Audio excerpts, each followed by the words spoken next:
آج پھر خبر آئی ہے کہ عمران خان کے خلاف ایک اور سازش تیار کی گئی ہے۔ عجیب بات ہے کہ بند کمروں میں بیٹھکوں میں اس طرح سے سازشیں تیار کی جاتی ہیں اور بڑی زبردست پلاننگ کی جاتی ہے، بڑے طاقتور لوگ اس میں شامل ہوتے ہیں، لیکن پھر یہ سازشیں نہ صرف بے نقاب ہوتی ہیں بلکہ بری طرح سے ناکام بھی ہوتی ہیں۔ اب ہوا یہ ہے کہ لیٹسٹ نیوز یہ ہے جو صحافیوں کی طرف سے اب سامنے لائی جا رہی ہے کہ خطوط لکھے جا رہے ہیں، بلکہ یوں سمجھیے کہ جیل میں جو قیدی ہیں وہ خطوط لکھ رہے ہیں، لکھوا رہے ہیں بڑی زبردست انگریزی میں۔ اب آپ سمجھیں کہ پیچھے کون ہے، کیا کر رہا ہے، اور قیدی کیا لکھ رہے ہیں، جیلوں میں موجود قیدی، کہ جی عمران خان سے جیل میں جو لوگ ملاقاتیں کرنے آتے ہیں ان کو روکا جائے، عمران خان کو سیاسی بیانات دینے سے روکا جائے، عمران خان کی وکلاء سے جو ملاقاتیں ہو رہی ہیں ان کو کم کیا جائے۔ اب آپ سوچئے یہ دیگر قیدی اب یہ لکھ رہے ہیں، ہے نا کمال چیز۔ اس سے پہلے آپ نے دیکھا کبھی جیل خانہ جات کی طرف سے کہا جا رہا ہے سیکورٹی تھریٹ آ گیا ہے، ہم عمران خان کو پیش نہیں کر سکتے، ویڈیو لنک میں مسائل آ جاتے ہیں، بہت کچھ ہوتا ہے، پھر ملاقاتوں پر پابندیاں لگ جاتی ہیں، کبھی پتہ چلتا ہے کہ جناب تمام عدالتیں اب جیل میں ہی آئیں گی، جیل میں ہی لگیں گی، یہ سب کچھ ہوتا ہے۔ لیکن اس کے باوجود آپ دیکھیے کہ جو فیصلے سنائے جاتے ہیں صبح سے لے کے رات تک الیکشن سے پہلے، ان کا اثر کیا ہوا؟ الٹا اثر ہوا کہ آج آپ دیکھیں عمران خان صاحب کے مخالفین کیا کہہ رہے ہیں کہ جی دیکھیں یہ تو کوئی اسکرپٹ لگتا ہے، یعنی اس میں ندیم افضل چند صاحب سے لے کر آپ دیکھیے حافظ حمداللہ JUI کے دیگر لوگ کہہ رہے ہیں، اس سے پہلے میاں جبل لطیف کہہ چکے ہیں کہ دیکھیں جی یہ تو ہمدردی ان سے بڑھ گئی ہے، رانا ثناء اللہ کہہ رہے ہیں کہ جس طرح سے فیصلے دیے گئے ہیں، جس طرح اس کو جیل میں رکھا گیا ہے وہ پاپولر ہو رہا ہے، یہ تو ایک اسکرپٹ کا حصہ لگتا ہے، یہ سب کچھ ایسے ہو رہا ہے۔ تو بھائی آپ بھی پھر جیل چلے جائیں،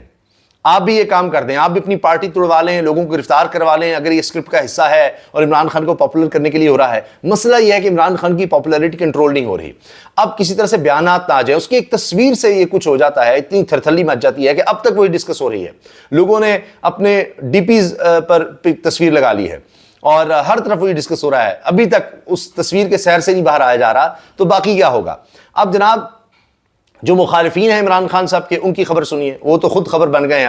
اب فیصل وارڈا صاحب ہوں یا مصطفیٰ کمال ہوں، اب وہ وضاحتیں دیتے پھر رہے ہیں کہ جی سپریم کورٹ نے اس خود نوٹس لے لیا ہے، تو دیکھیے باقیوں نے بھی کہا تھا، میں نے تو کوئی ایسی بات نہیں کی، یہ نہیں کیا، وہ نہیں کیا، اور سپریم کورٹ کی طرف سے جو تحریر حکم نامہ آیا ہے جس میں کہا ہے کہ جی بظاہر انہوں نے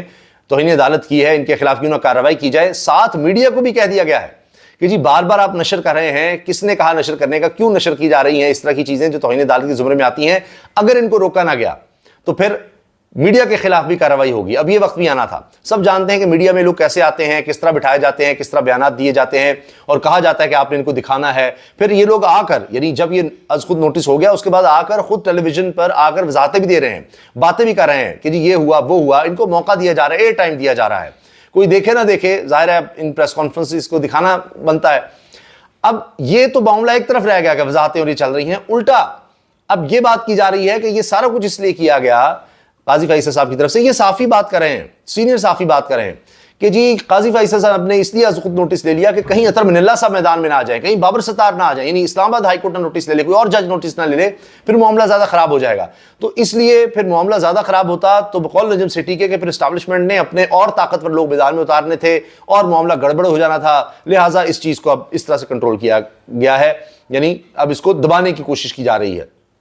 لیکن اب تو میڈیا بھی نہیں دکھا سکے گا، پھر مسئلہ ہوگا، اب آگے کوئی اور حربہ آزمایا جاتا ہے تو اور زیادہ خطرناک ہوگا، اور مسائل بڑھیں گے، تو یہ استحکام کی طرف تو نہیں معاملہ جا رہا، عدم استحکام کی طرف جا رہا ہے۔ حال یہ ہو گیا ہے کہ اسمبلی میں، قومی اسمبلی سے 8 اہلکاروں کو معطل کر دیا گیا ہے، اور یہ اسپیکر قومی اسمبلی کے احکامات پر کیا گیا ہے، کیوں کہ جی یہ لوگ غیر متعلقہ لوگوں کو اندر لے آئے تھے، اور اس پر 8 اہلکاروں کو معطل کیا گیا ہے۔ غیر متعلقہ افراد کو بغیر کارڈ کے اندر جانے کیوں دیا؟ اس لیے جناب یہ اہلکاروں کو ہی معطل کر دیا گیا ہے قومی اسمبلی کے۔ آپ سوچیے ذرا، یہاں یہ حال ہے کہ اپنے ہی معاملات جو ہیں وہ سنبھل نہیں رہے، قومی اسمبلی نہیں سمجھ رہی کون آ رہا ہے کون جا رہا ہے، اور یہ سب کچھ ہو رہا ہے۔ ایک اور خبر یہ آئی ہے، بڑی اہم خبر ہے، کیونکہ یہ بھی اب لگتا ہے کہ منطقی انجام کو پہنچ رہا ہے یہ کیس، ایک اور کیس سائفر کیس میں ہوا یہ کہ عمران خان اور شاہ محمود قریشی کی سزا کے خلاف اپیلیں سماعت کے لیے مقرر ہو گئی ہیں۔ 15 مئی کو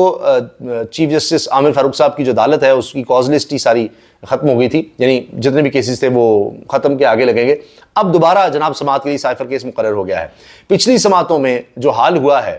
وہ سب کے سامنے ہم نے آپ کو بتایا بھی تھا. چند حوالے میں دے دیتا ہوں, لیکن اس سے پہلے یہ بات بھی ضروری ہے کہ ابھی حال ہی میں Al-Qadir trust case 190 million pound case, اس میں عمران خان کو ضمانت پر رہائی کا حکم مل چکا ہے. تو اب صرف سائفر کیس بچا ہے اور عدت کیس بچا ہے. اب سائفر کیس کا حال یہ ہے کہ پچھلی سماعتوں میں یہ ہوا کہ جی سائفر کئی جگہوں پر بھیجا گیا, 8-9 جگہوں پر بھیجا گیا, کہیں سے واپس نہیں آیا. صرف ڈاکٹر عارف علی صدر تھے, وہاں سے واپس آیا تھا, لیکن مقدمہ صرف عمران خان کے خلاف ہو گیا. یہ بھی بنیادی چیز ہے کہ ایف آئی اے کا اس میں کیا لینا دینا تھا. سائفر کا معاملہ تو ہوتا ہے وزارت خارجہ کا, چلیے وہ ایک الگ کہانی ہے. لیکن ابھی جو آیا, جو سٹار وٹنس آئے تھے, اعظم خان صاحب کو اب سامنے نہیں لایا جا رہا, ان کی بات ہی نہیں کی جا رہی. اور ہو کیا رہا ہے کہ بڑے وٹنس کیا ہیں جن پر عدالت میں قہقہے لگے, مذاق اڑا کہ جی حکومت کی طرف سے جو پروسیکیوٹر ہیں ان کی طرف سے کہا جا رہا ہے کہ جو کیمرہ مین تھا پی ٹی وی کا وہ ہمارا بڑا وٹنس ہے کہ اس نے دیکھا عمران خان نے سائفر لہرایا ہے. تو جج صاحب نے کہا جی اس کو کیسے پتا کہ سائفر تھا؟ اچھا, اب کہ جی اور بھی گواہ ہیں. پھر یہ کہ جی ایک غالباً اظہر نامی شخص ہے جس کا ویریفائڈ اکاؤنٹ ہے اور اس نے آڈیو لیک کی ہے, اور آڈیو میں یہ ہے کہ جی عمران خان کہہ رہے ہیں ہم نے سائفر سے کھیلنا ہے. اب اس پر بھی انہوں نے کہا جی کیسے آپ کو بتائیں گے کہ کیا لاء میں کیا چیزیں, آپ اتنے سینئر ہیں, کہ وہ کون شخص ہے, اس کی رسائی کیسے ہوئی آڈیوز تک, یہ آڈیوز ٹھیک بھی ہیں یا نہیں ٹھیک, بس یہ کہ جو ویریفائڈ اکاؤنٹ ہے کوئی بھی شخص کر رہا ہے, یہ آپ کا ایویڈنس, اس پر آپ نے بنیاد بنایا ہوا ہے ساری کیس کو. انہوں نے کہا جی اور بھی ایویڈنس ہے, ایک خاتون کا ہے جی, وزارت خارجہ کی خاتون اہلکار کا جی گواہی ہے. اچھا وہ گواہی پوری نہیں ہے تو وہ بھی ایک معاملہ بن گیا. تو یعنی عجیب و غریب طریقے سے کیس چل رہا ہے. تو آپ دیکھیے گا کہ جس طرح القادر ٹرسٹ کیس میں ضمانت پر رہائی ملی ہے, اس کے بعد وہ کیس ہی فارغ ہو گیا ہے, اور یہ تو وکلاء بہتر بتا سکتے ہیں کہ جب ضمانت اس طرح سے مل جاتی ہے باقی کیس میں کیا بچتا ہے. تو اس میں بھی یہ لکھا ہے حکم نامے میں کہ نیب نے کہا کہ عمران خان کو اگر رہا کر دیا گیا تو بڑا مسئلہ آ جائے گا, یہ سارے کیس پہ اثر انداز ہو سکتے ہیں, پتہ نہیں کوئی کیا کر دیں گے. تو صاف بات نظر آئی کہ جی نیب نے گرفتاری بھی کر چکا, کوئی مزید انہوں نے کوئی شواہد نہیں اکٹھے کرنے, سب کچھ ہو چکا, اب کیا عمران خان کرے گا. اسی طرح آپ سائفر کیس کو دیکھیے, اب یہ بھی اختتام کی جانب بڑھ رہا ہے اور اس کو لٹکانے کی کوشش ہے بالکل عدت کیس کی طرح. تو اب عمران خان صاحب پر کوئی نیا کیس بنایا جائے گا. میں نے آپ کو بتایا نا, نئی چال, نئی سازش تیار ہوئی ہے کہ ملاقات نہیں, اب نیا کیس بھی بنایا جا رہا ہے. اور اس پر علیمہ صاحبہ کہہ رہی ہیں, عمران خان صاحب کی بہن نے کہا ہے کہ عمران خان کا کہنا ہے کہ القادر ٹرسٹ کیس کو یہ جون تک کھینچیں گے اور پھر سزا دیں گے, اور جب ہم ہائی کورٹ میں اپیل کریں گے تو ججز گرمیوں کی چھٹیوں پر چلے جائیں گے. یہ سارا کچھ ہو رہا ہے. اچھا, عمران خان کا خوف اتنا ہے کہ باہر نہ آ جائے, لیکن ایک کے بعد ایک کیس ایسا